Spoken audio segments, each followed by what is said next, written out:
Some stories in Scripture don't just capture your attention, they grip your spirit, not because they are dramatic, but because they expose a reality that most people would rather ignore. One such moment takes place on a quiet, rocky shoreline, where a man, wild, naked, and tormented, comes running from the tombs. But he's not coming to fight. He's coming to fall at the feet of Jesus.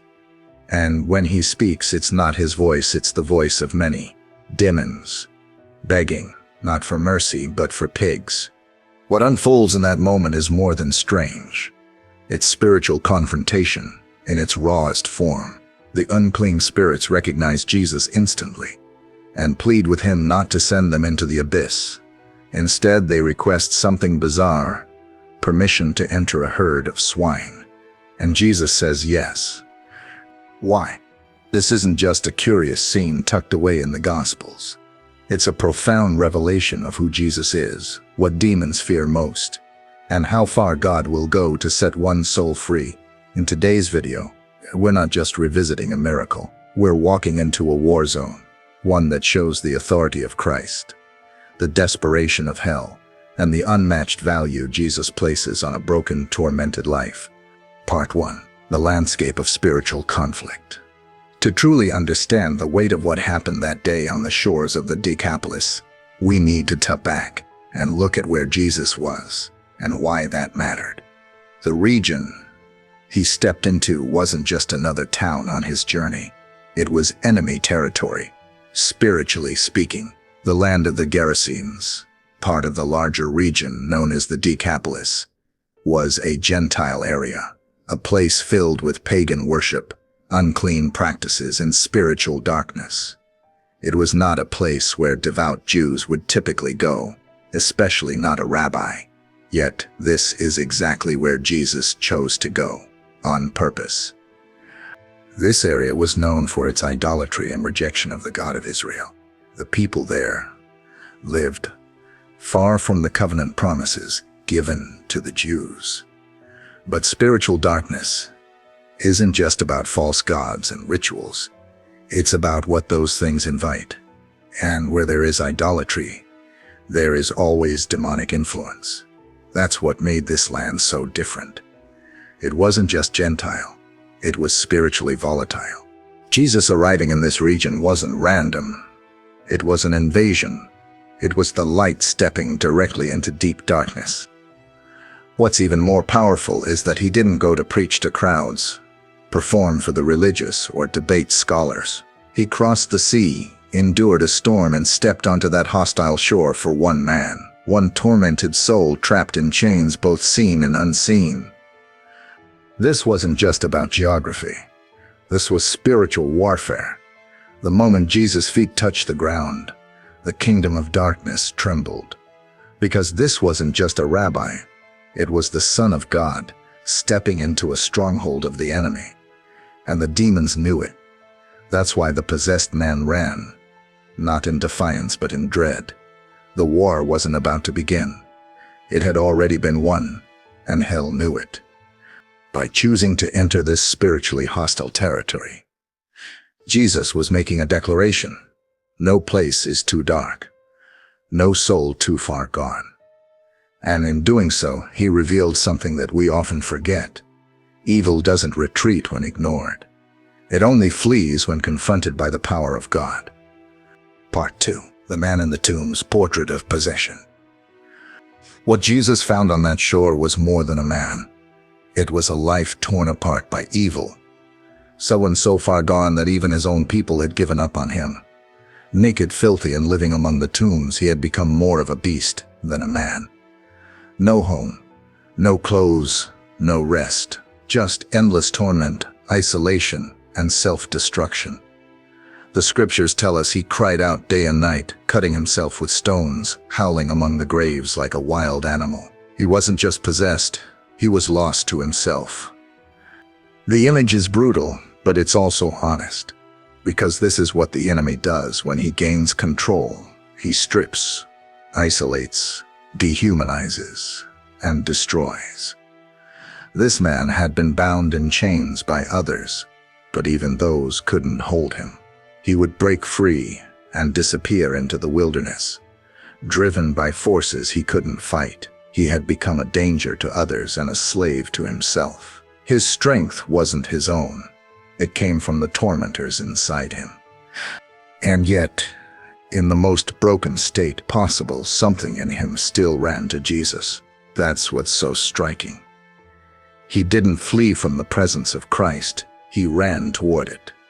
Not in faith, not in understanding, but in desperation. There was something deeper than the demons, something human, something made in the image of God that recognized its only hope was standing in front of him. This man is a mirror for many. No, not all are possessed by demons, but many are imprisoned by invisible chains, addiction, shame, rage, fear, living among the tombs of their past, unable to break free. Society writes them off. Friends grow tired. Families walk away. But Jesus doesn't. He crosses through storms for them. He steps onto hostile ground just to reach them. And when everyone else sees a madman, Jesus sees a soul worth saving. Part 3. The Confrontation. Demons face the Son of God. As the man fell at Jesus' feet, the atmosphere shifted. What seemed like a broken human encounter quickly revealed itself as something far deeper. A voice rose, not the man's, but something ancient and evil. "What have I to do with you, Jesus, Son of the Most High God?" These were not the words of a tortured soul, but of demons who recognized divine authority. They didn't question who Jesus was. They didn't resist. They knew exactly who stood before them. And they were terrified. This wasn't a contest. There was no struggle, no back and forth. The demons were already pleading, already begging. They knew the power that Jesus carried. They knew what he could do with just a word. They had tormented this man for years, wreaked havoc on his body and soul, and yet they were completely powerless in the presence of Christ. They begged him not to torment them before the appointed time. That one line reveals so much. These demons weren't just afraid of Jesus' power. They were afraid of his judgment. They knew there was a time coming when they would be cast down for good. They knew their end was sealed. And the fact that they were already pleading for mercy tells us one thing. The authority of Jesus reaches even into the spiritual realm. Hell trembles not at religion, not at ritual, but at the presence of the living God. And yet, how ironic, the demons cried out, afraid of torment. While they had spent years tormenting the man they possessed, they feared pain, yet they had inflicted so much of it. But in Jesus, justice had arrived. The mercy that this man couldn't find in society and chains or even in his own mind, he found at the feet of Jesus. This moment wasn't just about deliverance. It was a revelation. It showed the invisible world colliding with the visible, and it made one truth unmistakable. Jesus is not just a teacher, not just a healer. He is the authority before whom all of hell must bow. Part 4. Legion. What's in a name? As the demons spoke through the man, Jesus asked them a simple but piercing question. What is your name? This wasn't curiosity. Jesus never asked questions to gain information. He asked them to reveal something deeper. And the answer came with a weight that's hard to imagine. Legion. For we are many. The word legion was a Roman military term referring to a unit of around 6,000 soldiers. This wasn't just a case of one unclean spirit. This man was infested with thousands. The name itself is a chilling reminder of how organized, oppressive, and invasive the demonic realm can be. It's not chaos. It's structure. There was order in this torment. A system of evil working in complete unison to destroy one human life. That's what Satan does. He doesn't just touch a life, he floods it, overwhelms it, drowns it in destruction, until the person is unrecognizable. And yet, despite the overwhelming numbers, despite the power they claim to hold, they still bowed at the feet of Jesus. Jesus did not need their name to cast them out. He wasn't bound by the superstitions or methods of Jewish exorcists who believed Knowing a demon's name gave them power over it. Jesus asked for the name not to gain control, but to reveal the full extent of the oppression this man was under. When we hear legion, we're meant to feel the weight of it, to understand the scale of darkness, so we can truly understand the scale of deliverance. That name, Legion, reminds us that spiritual battles are real, that evil is not just a contact but a force. But it also reminds us that no matter how many forces gather, no matter how deep the possession or how long the torment, they are still no match for the authority of Jesus. One command from him is more powerful than an entire army of demons. The confrontation wasn't fair. It was never meant to be. Jesus didn't come to negotiate with darkness. He came to crush it. The name Legion was the enemy's declaration of strength, but their begging was the proof of their defeat. Part 5. Do not send us to the abyss. The demon's request. What came next reveals something even more unsettling about the nature of these spirits. After identifying themselves as Legion, they immediately began to beg Jesus not to send them into the abyss. The abyss, described in Revelation, is a place of confinement and judgment for demonic beings. It's not symbolic, it's real, and they fear it. These spirits who had violently tormented a man for years were now trembling before Jesus, pleading for an alternative fate. Their request shows us something important. Demons are fully aware of their future. They know judgment is coming. They know their time is limited. They understand the authority of Christ and the finality of his power. That's why they beg, not because they thought they could win, but because they knew they had already lost. But what they asked for next is strange. They requested to enter a nearby herd of pigs, thousands of unclean spirits, asking to inhabit unclean animals. Why pigs? Because they needed a body. Demonic spirits by nature seek embodiment. They long for a vessel through which they can act, influence, and destroy. If they couldn't have the man, they wanted anything else. Even pigs. It's a haunting request, and yet Jesus gave them permission. Not because he feared them, and certainly not because they deserved mercy, but because he was making a statement. He was about to put their destructive nature on full display. What they did next, rushing the pigs into the sea to drown, wasn't a surprise to Jesus. It was a revelation to everyone watching. The same spirits that had been destroying one man from the inside now destroyed a herd from the outside. It was the clearest picture of what these demons always intended to do: kill, steal, and destroy. Jesus allowed the transfer not to spare the demons, but to expose them. He showed the townspeople, the disciples, and us what evil really looks like. When it's unrestrained, it doesn't create, it doesn't heal, it doesn't preserve. It only consumes. And in that moment, Jesus revealed something that every believer needs to remember. Even the most chaotic spiritual forces must ask permission from the Son of God. They are never in control. He is. Part 6. The pigs. A shocking turn. The moment Jesus gave permission, the demons left the man and entered the pigs. What happened next was immediate and violent. The entire herd, thousands of pigs, rushed down a steep bank and plunged into the water, drowning in a frenzy. It was sudden, chaotic, and horrifying to witness, but it was also deeply symbolic. The destruction of the pigs wasn't just an unfortunate side effect. It was a revelation of the demon's true nature. What they had longed to do to the man, completely destroy him, they finally did to the swine. This wasn't a random detail in the story. Pigs in Jewish culture were considered unclean animals. They had no place in the religious life of Israel.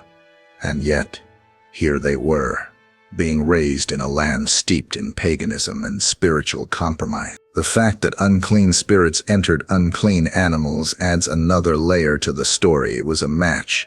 Evil feels at home in impurity, But even then, the result was immediate destruction. The demons didn't enter the pigs to live peacefully inside them. They drove them to death, just as they had been doing inside the man. Some people read this story and feel sorry for the pigs or angry on behalf of their owners. But Jesus didn't destroy their property without purpose. This was a visible, undeniable demonstration of what the demons were all about. If the man's deliverance had been quiet and internal, some might have doubted anything had happened at all. But the violent death of an entire herd proved just how dangerous and real those spirits were. More importantly, Jesus showed the watching world the value of a single soul. One man's life was worth more than thousands of animals. In a culture that had cast him aside, that had chained him up and left him to rot among the tombs, Jesus revealed that he still mattered. He wasn't disposable. He wasn't beyond saving. His restoration came at a cost, one that Jesus was willing to allow even if the local economy suffered for it. The death of the pigs also exposed how evil operates. It doesn't rest. It doesn't build. It doesn't bring peace. It destroys for the sake of destruction. And in letting that destruction happen in full view of the people, Jesus made something clear. The demons weren't just hurting one man. They were agents of death. And without Christ, that's where their path always leads. Part 7. The town's reaction. Fear over faith. When the herdsmen saw what happened, they ran. Not toward Jesus in gratitude, not toward the man in compassion, but back to the town in fear. They spread the news quickly, and soon the entire region came out to see what had taken place. What they found should have filled them with awe and worship. The man they had once feared, the one who lived among the tombs, howling and cutting himself, was now sitting at Jesus' feet, clothed, calm, completely sane. But instead of rejoicing, they were afraid. It's a chilling response. They weren't frightened by the man when he was full of demons, breaking chains, and screaming in the night. But now, seeing him in his right mind, they were terrified. Why? Because they realized power, greater than anything they had ever known, had just moved among them. And that kind of power demands a response. It unsettles the comfortable. It disrupts the normal. Jesus didn't just cast out demons. He exposed everything. The spiritual condition of their land, the impurity of their culture, the shallowness of their hearts. Faced with a holy presence, they chose safety over surrender. They asked Jesus to leave. They wanted him gone, not because he had done wrong, but because they were unwilling to deal with what his presence revealed. And so with divine sorrow, Jesus honored their request. He got back into the boat and left. It's one of the most tragic moments in the Gospels. An entire region that had just witnessed the power of God chose fear over faith. They were more comfortable with demons in their tombs than with the Son of God in their town. And so they lost him, not because he abandoned them, but because they asked him to go. This still happens today. People encounter the presence of God, hear truth, see lives transformed, and yet, instead of embracing it, they turn away. They fear what Jesus might change. They fear what he might cost them, and so they send him away, not realizing the freedom they're rejecting. The man who had been delivered was living proof that no one is beyond saving. But the townspeople couldn't see it. They only saw the pigs. The loss, the disruption. They couldn't celebrate the miracle because they were too focused on what it had cost. And in that moment, they chose to remain in spiritual darkness rather than welcome the light. Part 8. The man delivered. A testimony of transformation. While the townspeople begged Jesus to leave, the man who had been delivered did the opposite. He pleaded, go with him. He had just been freed from the worst torment imaginable. Restored to his right mind, rescued from the grip of thousands of demons. and all he wanted now was to be near the one who had saved him. Can you blame him? After all he had suffered, after being shunned by society, after living like an outcast, Jesus had become his only refuge. But Jesus didn't let him come. That answer might seem harsh at first, but it wasn't rejection.